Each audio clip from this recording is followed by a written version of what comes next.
बिस्मिल्लाहिर्रहमानिर्रहीम। अस्सलाम वालेकुम। वेलकम टू ज़हरा चैनल पे। कैसे हैं आप सब लोग? जहाँ भी रहे खुश रहें, हैप्पी रहें। अल्लाह पाक आपको ढेर सारी खुशियाँ दे। आज बनाऊंगी गर्मियों का ख़ास तोहफ़ा आड़ू का जूस, जो कि बहुत ही अच्छा होता है सेहत के लिए और इसमें बहुत सारा विटामिन सी होता है। और गर्मियों में विटामिन सी की तो आपको बहुत ज़्यादा ज़रूरत होती है फेस के लिए और स्पेशल जिस्म के लिए। तो आज आपको मैं ठंडा ठार बहुत ही मज़ेदार रानी जूस से भी कहीं ज़्यादा बेहतर जूस बनाना सिखाऊंगी। तो आपने मेरी रेसिपी को फुल वॉच करना। बहुत ही गाढ़े वाला और अच्छा और मज़ेदार सा बनने वाला है आड़ू का जूस। तो शुरू करते हैं अपनी इस मज़ेदार सी रेसिपी को। बिस्मिल्लाहिर्रहमानिर्रहीम। यहाँ मैंने लिए हैं ढेर सारे आड़ू। अब मैं इसे अच्छी इनकी सारी कटिंग कर लूँगी बारीक बारीक। धो के अच्छी तरह से इन्हें मैंने कपड़े से अच्छी तरह से साफ़ कर लिया। फिर मैं इसकी कटिंग करूँगी बारीक बारीक।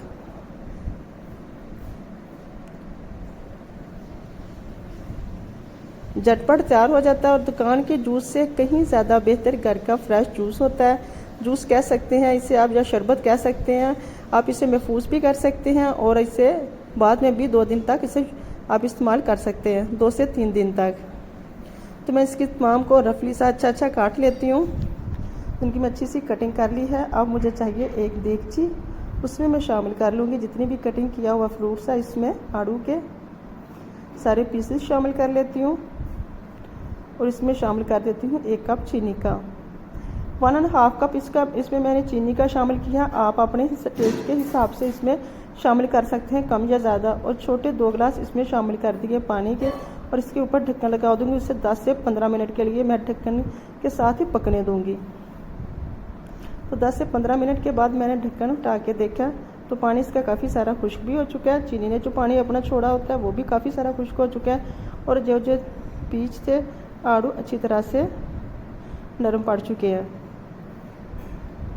तो जब ये इस स्टेज पे आ जाए तब इसे आपने चूल्हे की आंच को कर देना बंद और इसे उतार लेना और ठंडा होने के लिए रख देना है। इसे अच्छी तरह से आपने ठंडा होने देना है। तकरीबन आधा से 30 से 25 मिनट लगेंगे और ये बिल्कुल ठंडा हो जाएगा। तो इसे मैंने अच्छी तरह से ठंडा कर लिया और अब मैं इसे डालूंगी जूसर जग में। आड़ू का जूस तो वैसे कई तरीक़ों के साथ बनाया जाता है, लेकिन अगर आप इस तरीके से आड़ू का जूस बनाएंगे तो आपको रानी जूस से कहीं ज़्यादा अच्छा इसका टेस्ट मिलेगा घर में ही, और एक गाढ़ापन मिलेगा जिसमें आपकी कोई भी चीज़ फेक नहीं है, ओरिजिनल हर चीज़ होगी इसमें। ये देखिए कितना गाढ़ा पेस्ट है इसका माशाल्लाह से। इसकी कंसिस्टेंसी चेक कीजिए कितनी थिक है। तो इसी तरह से मैं इसका दूसरा जग भी तैयार कर लिया। अल्हम्दुलिल्लाह बहुत ही मज़ेदार जूस बन के तैयार हो चुका है। तो अब इसे निकाल लेंगे छोटे बड़े गिलासों में, जो भी आपको सही लगे। माशाल्लाह से इसकी कंसिस्टेंसी इतनी गाढ़ी है और अगर आप चाहें तो इसे ऐसे भी इस्तेमाल कर सकते हैं, लेकिन मैं इसमें सोडे का इस्तेमाल करूँगी।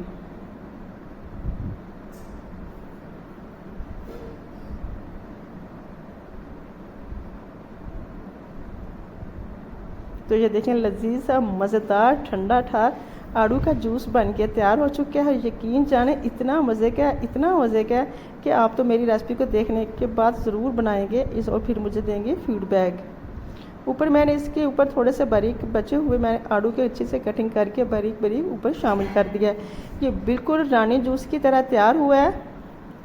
तो मुझे कमेंट बॉक्स में ज़रूर फीडबैक दीजिएगा कैसी लगी आपको मेरी आज की रेसिपी अच्छी लगी है तो वीडियो को लाइक कीजिएगा। चैनल पे नए हैं तो चैनल को सब्सक्राइब करने के साथ बेल आइकन को लाजमी प्रेस किया करें ताकि हर आने वाली नई वीडियो का नोटिफिकेशन आपको मिलता रहे। तो यकीन करें ऊपर सोडा है और नीचे आड़ू का जूस है। सो इतना यमी, इतना मज़े का लग रहा है। तो ज़रूर ट्राई कीजिएगा और फिर मुझे दीजिएगा फीडबैक। अपना और अपनी फैमिली का ढेर सारा ख्याल रखिएगा। मिलते हैं नेक्स्ट टाइम नेक्स्ट रेसिपी के साथ। तब तक के लिए अल्लाह निगहबान।